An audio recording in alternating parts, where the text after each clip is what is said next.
June 8, Thursday of the 9th week. A reading from the Holy Gospel according to Mark. One of the scribes came to Jesus and asked him, "Which is the first of all the commandments?"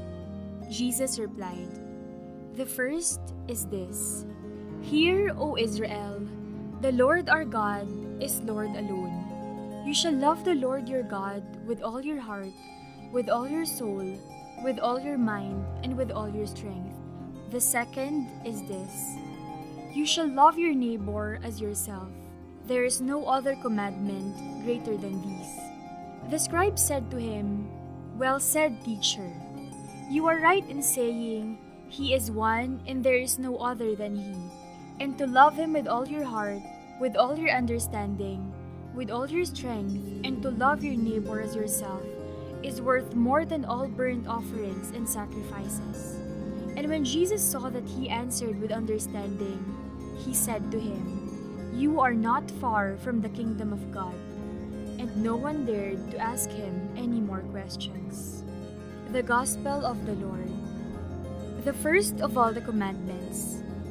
A revered rabbi in Israel, Simon the Just, is credited with this maxim: the world rests on three things: the law, the sacrificial worship, and expressions of love. The prophets, on the other hand, affirm the superiority of moral life over cultic sacrifice. The prophet Hosea records God's declaration, "It is loyalty that I desire, not sacrifice, and knowledge of God rather than burnt offerings."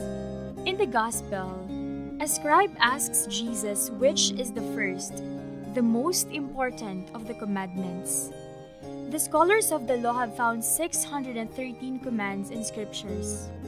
Jesus points to the most familiar command that the Jews recite daily, the Shema Israel, from Deuteronomy chapter 6, verse 4 to 5.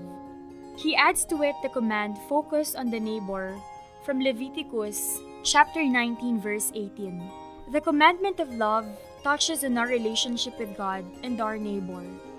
The Decalogue, another summary of God's commands, speaks of our responsibilities towards God and our fellow human beings. The scribe, pictured in a favorable light, agrees with Jesus and declares the superiority of the double commandment of love over ritual sacrifices. Open to the proclamation of Jesus, he is not far from the kingdom of God. Owe nothing to anyone except to love one another. For the one who loves another has fulfilled the law.